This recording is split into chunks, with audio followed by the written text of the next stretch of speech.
अच्छा, अभी जो हम टॉपिक डिस्कस कर रहे हैं वो है relationship between electric field intensity and potential difference. ठीक है। तो अब इस टॉपिक में हमें जो है दोबारा मैक्सवेल इक्वेशंस भी जो है दिखने को मिलेंगी, और इससे पहले वाले टॉपिक में हम ये पढ़ चुके हैं कि जो पोटेंशियल डिफरेंस है between points A and B वो independent of the path taken है। कि अगर हम जो है ए से बी की तरफ मूव कर रहे हैं, ठीक है, किसी भी इलेक्ट्रिक फील्ड इंटेंसिटी में पॉइंट चार्ज को मूव कर रहे हैं, ठीक है, from point A to B, तो पाथ हम कोई भी लें, पोटेंशियल डिफरेंस वही सेम क्रिएट होगा। तो अब ये कह रहा है कि अगर हम जो है बी से ए की तरफ मूव कर रहे हैं या फिर जो है ए से बी की तरफ मूव कर रहे हैं, तो पोटेंशियल डिफरेंस का जो मैग्नीट्यूड है वो सेम बनेगा, लेकिन सिर्फ जो है हमारे पास जो है अपोजिट साइन आएगी। ठीक है। तो अब ये कह रहा है कि अगर इन दोनों जो है पोटेंशियल डिफरेंसेस को जो है अगर हम ऐड कर लें, तो फिर हमें जो है पोटेंशियल डिफरेंस जो है ज़ीरो मिलेगा। कि मतलब हमने चार्ज को जिस पॉइंट से मूव करना शुरू किया था, फिर दोबारा जो है घुमा फिरा के जो है चार्ज को हम फिर उसी पॉइंट पे ले आए हैं, तो फिर जो है उसमें पोटेंशियल डिफरेंस क्रिएट होगा ही नहीं। तो इस वजह से जो है हमारे पास जो लाइन इंटीग्रल है इलेक्ट्रिक फील्ड इंटेंसिटी का along the closed path L, वो जो है हमारा ज़ीरो बनेगा। ठीक है। तो ये जो है हमें यहाँ पे फिगर 4.19 में जो है ऑथर दिखा रहा है, तो वो हम यहाँ पे देखेंगे अभी। अच्छा, अब इस फिगर को देखने से पहले हम जो है एक और बात डिस्कस कर लेते हैं कि इस तरह की सिचुएशन में जो नेट वर्क होगा, जो नेट वर्क डन होगा वो ज़ीरो होगा। कि मतलब हमने चार्ज को जिस पॉइंट से उठाया है उसी चार्ज पे जो है घुमा फिरा के दोबारा वापस जो है ला के रख दिया है, तो फिर हमारा जो है यहाँ पे नेट वर्क डन जो है ज़ीरो है। तो अब जो है ये फिगर देखते हैं यहाँ पे। ठीक है। कि अब जैसे यहाँ पे ये इलेक्ट्रिक फील्ड इंटेंसिटी यहाँ पे जो है ब्लू लाइन से शो की गई है, ई फील्ड जो है। तो यहाँ पे जो है पॉइंट ए है, इस पॉइंट ए से जो है हम पॉइंट चार्ज को अगर मूव करें और इस पाथ को फॉलो करें और यहाँ पे पॉइंट बी पे पहुँच जाएं, फिर अगर पॉइंट बी से दोबारा वापस किसी भी पाथ से चले जाएं, ठीक है, पाथ मैटर नहीं करता, यहाँ पे किसी भी पाथ से घूम फिर के अगर पॉइंट ए पे वापस आ जाएं, तो जो नेट वर्क डन है यहाँ पे वो जो है ज़ीरो होगा। ठीक है। और जो पोटेंशियल डिफरेंस जो है या इलेक्ट्रिक पोटेंशियल जिसको कह लें, तो वो जो है उसमें कोई चेंज नहीं आएगी। जो इनिशियली यहाँ पे इलेक्ट्रिक पोटेंशियल हमें मिल रहा था, फिर अगेन जो है हमें वही सेम इलेक्ट्रिक पोटेंशियल इस पॉइंट में मिलेगा, इस इलेक्ट्रिक फील्ड इंटेंसिटी की वजह से। तो अब ये कह रहा है कि अगर इस तरह की जो है कोई वेक्टर फील्ड है, ठीक है, कि जिसमें जो है अगर हम जो है पाथ पाथ मैटर नहीं कर रहा, ठीक है, तो इस तरह की जो वेक्टर फील्ड है उसको हम जो है कंजर्वेटिव या इररोटेशनल कहते हैं। कि हमारे पास जो ये इस तरह की इलेक्ट्रिक फील्ड है, तो ये जो है इररोटेशनल है, कि इसका जो कर्ल है वो ज़ीरो होगा। असल में यहाँ पे अगर हम स्टोक्स थ्योरम जो है रेफ़र करें, ठीक है, जो पहले हम डिस्कस करके आए हैं पिछले टॉपिक्स में, तो लाइन इंटीग्रल ऑफ जो है मतलब इलेक्ट्रिक फील्ड इंटेंसिटी जो है along the closed path L जो है वो जो है बराबर है surface integral of curl of electric field intensity. ठीक है।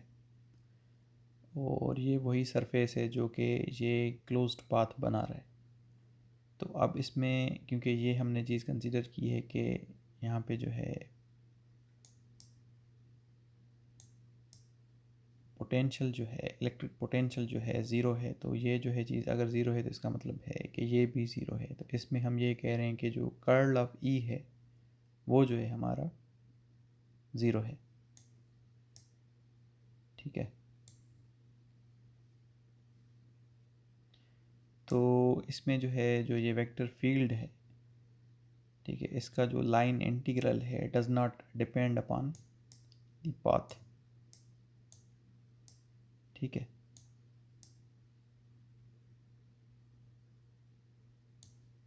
तो पाथ ऑफ इंटीग्रेशन वो जो है डिपेंड नहीं कर रहा।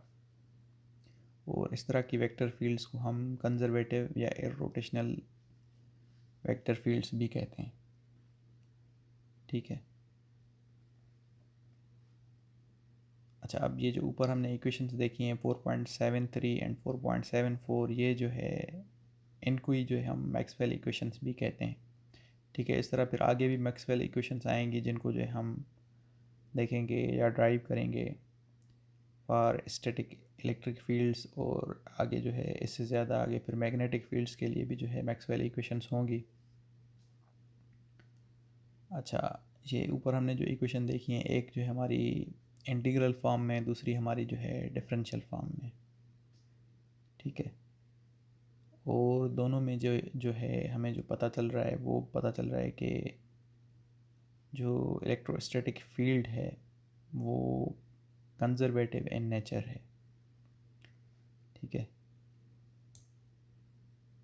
कि मतलब ये है कि अगर हम पॉइंट ए से शुरू करें किसी भी चार्ज को मूव करना और घुमा फिरा के उसको जो है बी पॉइंट्स हो गए, फिर दोबारा जो है पॉइंट ए पे अगर ला के रख दें तो फिर वहाँ पे जो है इलेक्ट्रिक पोटेंशियल जो है चेंज नहीं होगा, वही होगा जो इनिशियली वहाँ पे इलेक्ट्रिक पोटेंशियल पॉइंट ए पे हमें मिल रहा था।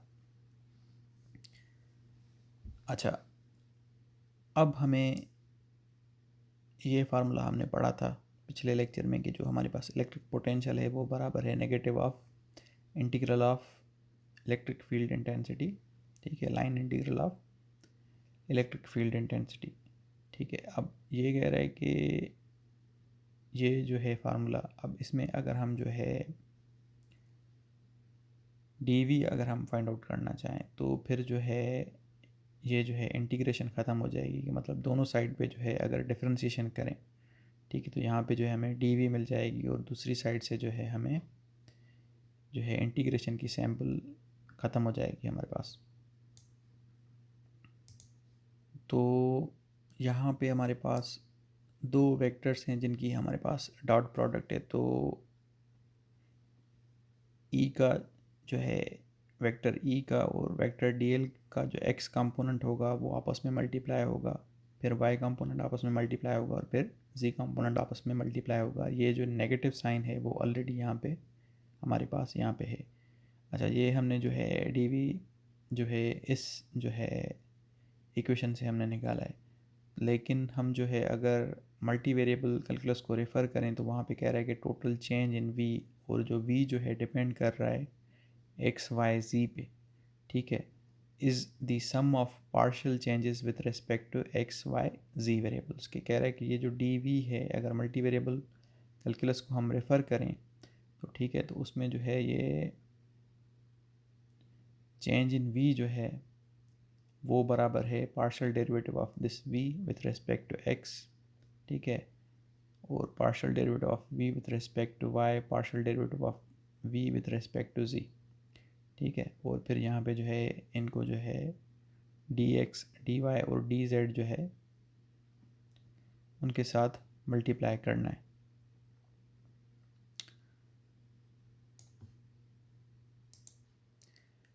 तो अब ये जो डी वी यहाँ पे और ये जो डी वी यहाँ पे, अगर इन दोनों इक्वेशंस को कंपेयर करें तो हम ये लिख सकते हैं कि ये वाला जो पार्ट है ये बराबर होगा इसके। ठीक है, तो फिर हम जो है ये कह रहे हैं कि यहाँ पे अगर हम कंपेयर करें तो जो ई एक्स है वो जो है minus dow V by dow x के बराबर है, और जो ई वाई है वो बराबर है हमारे पास डाउ वी बाय माइनस यहाँ पे है। ठीक है, तो माइनस डाउ वी बाय डाउ वाई। ठीक है। और जो ई जी कंपोनेंट है वो हमारे पास बराबर है माइनस डाउ वी बाय डाउ जी के बराबर है। ठीक है। तो अब फिर जो है हम आगे जो है ये जो है हमारे पास यहाँ पे ई एक्स ई वाई और ई जी जो है, ठीक है, ये एक्चुअली में तीन कंपोनेंट्स हैं इलेक्ट्रिक फील्ड इंटेंसिटी के। और यहाँ पे जो minus dow V by dow x डाउ वी बाय डाउ Y minus dow V by डाउ जी जो है, अगर इसमें से जो है हम ग्रेडियंट ऑफ वी बनाना चाहें, ठीक है, और ई एक्स ई वाई और ई जी से जो है हम इलेक्ट्रिक फील्ड इंटेंसिटी बनाना चाहें, वेक्टर वेक्टर बनाना चाहें, तो फिर हमारे पास जो मिसिंग चीज़ है वो यूनिट वेक्टर्स हैं। ठीक है। तो यूनिट वेक्टर्स हमें जो है इस ग्रेडियंट में भी चाहिए और इस इलेक्ट्रिक फील्ड इंटेंसिटी में भी चाहिए। तो फिर हम जो है यहाँ पे इलेक्ट्रिक फील्ड इंटेंसिटी को हम लिख सकते हैं कि माइनस ग्रेडियंट ऑफ वी, कि ये ई जो बराबर है हमारी E x in the direction of a x, E y in the direction of a y, E z in the direction of a z. तो इसी तरह फिर ये जो है माइनस ग्रेडियंट ऑफ वी भी जो हमारा बराबर होगा minus dow V by dow X in the direction of a X, और ये जो है हमारा in the direction of Y बनेगा, और ये तीसरा कंपोनेंट जो है हमारे पास, तीसरा टर्म जो है हमारे पास in the direction of z axis बनेगा। ठीक है। तो यहाँ पे हम ये कह रहे हैं कि electric field intensity is the gradient of V. अच्छा, अब यहाँ पे जो नेगेटिव साइन आ रही है कि वो ये शो कर रही है कि हमारे पास जो डायरेक्शन ऑफ ई है, ठीक है, is opposite to the direction in which V increases, के जिस डायरेक्शन में V increase electric potential increase हो रहा है, और जो इलेक्ट्रिक फील्ड इंटेंसिटी की जो लाइंस हैं वो आपस में जो है अपोजिट डायरेक्शन में है। ठीक है, कि अगर इलेक्ट्रिक फील्ड इंटेंसिटी की लाइंस जो हैं लेफ़्ट से राइट की तरफ जा रही हैं, तो फिर पोटेंशियल डिफरेंस जो इंक्रीज़ होगा वो राइट से लेफ़्ट की तरफ इंक्रीज़ होगा। ठीक है। तो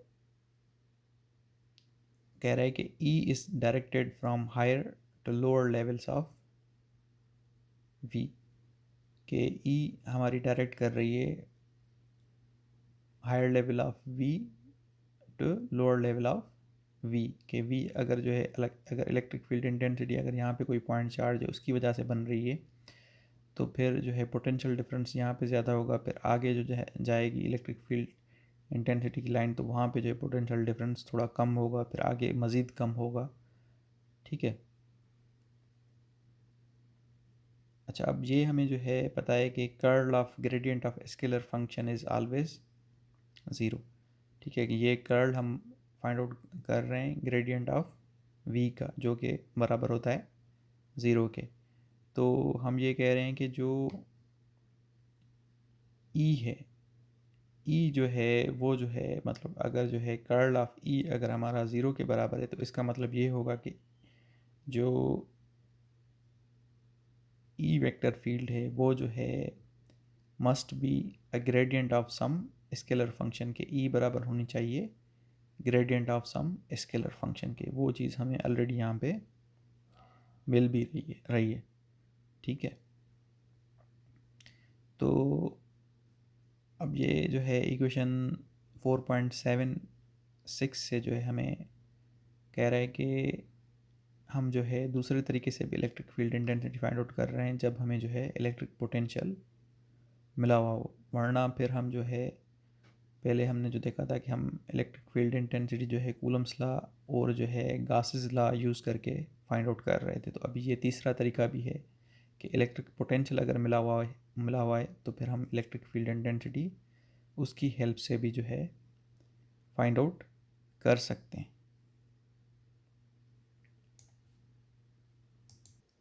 अच्छा, एक और बात है कि अगर हम जो है इलेक्ट्रिक पोटेंशियल की हेल्प से electric field intensity find out कर रहे हैं, तो वो थोड़ा आसानी के साथ जो है फाइंड कर सकते हैं, क्योंकि यहाँ पे जो है स्केलर्स को हैंडल करना थोड़ा आसान होता है और वेक्टर्स को हैंडल करना थोड़ा मुश्किल है। तो इससे रिलेटेड हमारे पास जो है एग्जांपल है 4.12 के हमें जो है पोटेंशियल मिला हुआ है।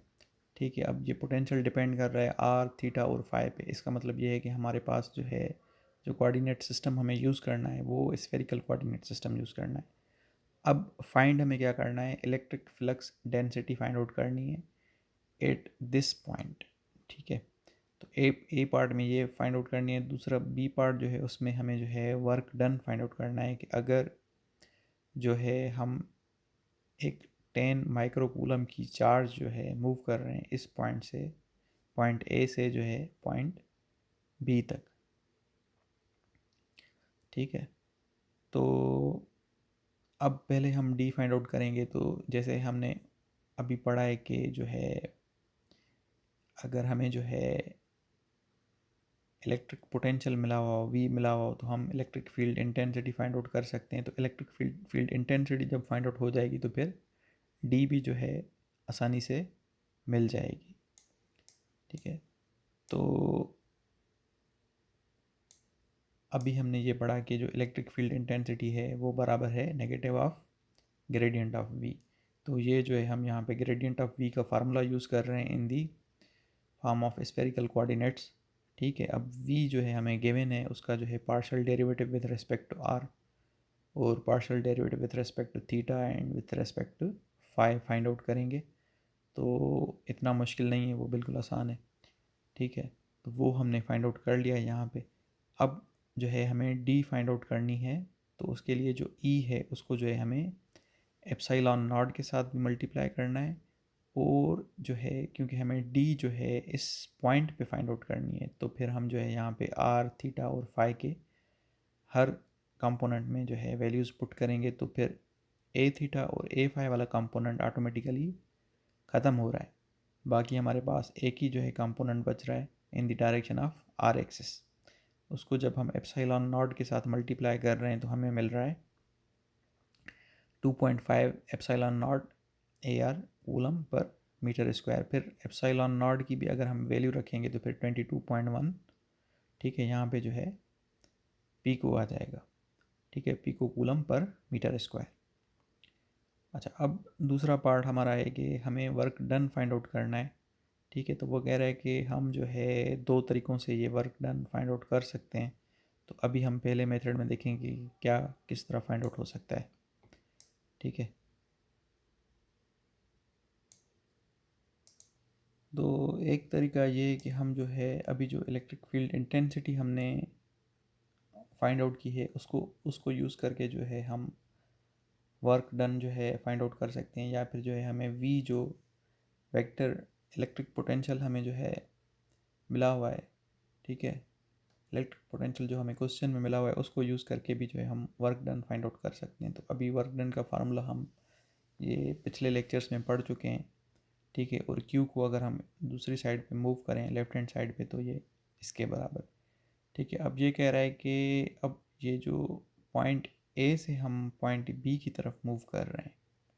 ठीक है, अब इसमें जो है एक तो आर में चेंज आ रही है, आर चेंज हो रही है 1 से 4 तक। फिर जो है हमारे पास थीटा चेंज हो रही है 30 डिग्री से 90 डिग्री तक, और फाई चेंज हो रही है 120 डिग्री से 60 डिग्री तक। तो फिर इस पूरे पाथ को जो है अगर हम मतलब इन पूरी तीनों चेंजेस को अगर हम जो है पार्ट्स में डिवाइड करें कि आर को जो है चेंज इन आर को अलग कंसीडर करें, चेंज इन थीटा को अलग कंसीडर करें और चेंज इन फाई को जो है अलग कंसीडर करें, तो तब भी जो है कोई प्रॉब्लम नहीं होगा। क्योंकि जो इलेक्ट्रोस्टैटिक फील्ड है वो कंजर्वेटिव है, किसी तरह भी जो है वहाँ पे मूव हों तो वर्क डन जो है हमें सेम मिलेगा। ठीक है, तो अब कह रहा है कि हम जो है चार्ज को मूव कर रहे हैं from A to A dash. फिर जो है हम जब ए टू ए डैश उसको मूव कर रहे हैं तो फिर हम आर में जो है चेंज कंसिडर कर रहे हैं फ्रॉम 1 to 4। ठीक है, बाकी हमारे पास थीटा सेम है, फाई सेम है, सही है। तो फिर उस वक्त हमारे पास जो डिफरेंशियल लेंथ बनेगी, तो चेंज इन आर है तो हमने यहाँ पे डी आर रखा हुआ है in the direction of A R. फिर जो है जब ए डैश पे पहुँच गए तो फिर ए डैश से जो है दूसरी पॉइंट हम कंसीडर कर रहे हैं बी डैश। तो इसमें एक्चुअली में हम जो है अपना थीटा कंसीडर कर रहे हैं कि थीटा चेंज हो रहा है अब ये ए डैश पॉइंट ये है जिसमें हमने आर कवर कर लिया है, 1 से 4 तक पहुंच गए। अब ए डैश से जब हम बी डैश की तरफ जा रहे हैं तो यहाँ पे जो है हमारी बाकी सारी चीज़ें आर भी सेम है, 4 यहाँ पे भी 4 है, और यहाँ पे जो है फाई 120 डिग्री है, यहाँ पे भी 120 डिग्री है, लेकिन थीटा चेंज हो रहा है 30 डिग्री से 90 डिग्री। तो थीटा चेंज हो रहा है तो हमारा जो डिफरेंशियल लेंथ वाला एलिमेंट होगा वो जो है R D theta in the direction of A theta. ठीक है, ये हो जाएगा। तो अब जो है ये भी चीज़ें हम पढ़ चुके हैं चैप्टर 3 की स्टार्ट में। ठीक है, कि ये डीएल हम जो है कैसे बनाते हैं। तो अब उसके बाद जो है हम बी डैश से बी की तरफ मूव करेंगे, सही है। तो उसमें आर सेम है, थीटा भी सेम है, लेकिन फाई चेंज हो रही है 120 डिग्री से 60 डिग्री में। तो उस वक्त हमारे पास जो डिफरेंशियल लेंथ एलिमेंट होगा वो कुछ इस तरह बनेगा, R sine theta d phi A phi. ठीक है। अच्छा, अब ये जो है पाथ को जो है हमने 3 हिस्सों में ब्रेक किया है। ठीक है, तो इससे एक्चुअली में फ़ायदा ये हो रहा है कि जो हमारा इंटीग्रल है वो जो है आसानी के साथ जो है हम उसको जो है सॉल्व कर सकते हैं। तो माइनस डब्ल्यू अपान क्यू जो है, तो जो ये यहाँ पे W है उसको हमने जो है ब्रेक किया है जब हम मूव कर रहे हैं A टू A डैश, फिर A डैश से B डैश की तरफ, फिर B डैश से B की तरफ। तो ये जो है 1 upon W upon minus W upon Q जो है बराबर है line integral of E dot d l. तो अब यहाँ पे जो है इंटीग्रेशन में जो है हम जो लिमिट्स पुट करेंगे कि A से जब मूव कर रहे हैं A डैश की तरफ, फिर A डैश से B डैश की तरफ मूव कर रहे हैं, और फिर B डैश से B की तरफ मूव कर रहे हैं। तो अब इलेक्ट्रिक फील्ड इंटेंसिटी ऑलरेडी हमने फाइंड आउट की हुई है, और डी एल जो है हम इस हिसाब से चेंज करेंगे कि जब हम जो है यहाँ पे ये लिमिट्स देख रहे हैं कि कहाँ पे मूव कर रहे हैं, तो फिर हम जो है ये डिफरेंशियल लेंथ एलिमेंट भी जो है उसके हिसाब से कंसिडर करेंगे। जैसे अब ए से ए डैश की तरफ मूव कर रहे हैं तो हमारा आर चेंज हो रहा है 1 से 4 तक, तो फिर हमारे पास जो डी एल चेंज हो जाएगा वो डी आर में चेंज हो जाएगा। और जो है हम यहाँ पे इलेक्ट्रिक फील्ड इंटेंसिटी से भी जो है हम एक डी आर वाला कंपोनेंट उठाएंगे, क्योंकि इलेक्ट्रिक फील्ड इंटेंसिटी में भी जो है हमारे पास बहुत सारे कंपोनेंट्स हैं। ठीक है, कि in the direction of r, in the direction of theta, और in the direction of phi. लेकिन क्योंकि डॉट प्रोडक्ट हम कर रहे हैं तो फिर बाकी सारे कंपोनेंट्स ख़त्म हो जाएंगे, सिर्फ हमें एक ही कंपोनेंट मिलेगा इन the direction of A R. ठीक है, तो इन the direction of A R वाला कंपोनेंट उठाएंगे। और यहाँ पे जो है हमारे पास जब ये इंटीग्रेशन करेंगे तो थीटा और फाई की वैल्यू जो है कांस्टेंट है। फिर इसी तरह फिर हम जो है इंटीग्रेशन करेंगे with respect to d theta, और जो है इलेक्ट्रिक फील्ड इंटेंसिटी का वो वाला कंपोनेंट उठाएंगे जो इन the direction of A theta है। फिर जो है यहाँ पे जो है हम जो लिमिट्स भी रखेंगे थीटा के हिसाब से रखेंगे कि थीटा चेंज हो रही है 30 डिग्री टू 90 डिग्री, और यहाँ पे आर और फाई जो है कांस्टेंट है। फिर जो है दोबारा इलेक्ट्रिक फील्ड इंटेंसिटी का वो वाला कंपोनेंट उठाएंगे जो कि in the direction of A phi है। ठीक है, और डी एल का यहाँ पे जो है वैल्यू रखेंगे, यहाँ पे भी डी एल का वैल्यू हमने रखा हुआ है, यहाँ पे भी डी एल का वैल्यू हमने रखा हुआ है। ठीक है, तो अब यहाँ पे जो है फाई हमारी चेंज हो रही है 120 डिग्री टू 60 डिग्री, और यहाँ पे आर और थीटा कांस्टेंट है। तो अब ये जो है काफ़ी सारी चीज़ें इनमें कांस्टेंट हैं, क्योंकि हम इंटीग्रेशन सिर्फ जो है फाई के हिसाब से कर रहे हैं, तो फिर साइन फाई की सिर्फ इंटीग्रेशन करेंगे। यहाँ पे डी थीटा के हिसाब से कर रहे हैं तो सिर्फ हम जो है कॉस थीटा की इंटीग्रेशन करेंगे, और यहाँ पे जो है आर के हिसाब से कर रहे हैं तो 1/r³ की सिर्फ इंटीग्रेशन करेंगे। बाकी चीज़ों में जो है हम ये वैल्यूज़ पुट करेंगे थीटा फाई के, और यहाँ पे आर फाई के, और यहाँ पे जो है आर थीटा के वैल्यूज़ पुट करेंगे। तो फिर हमें जो है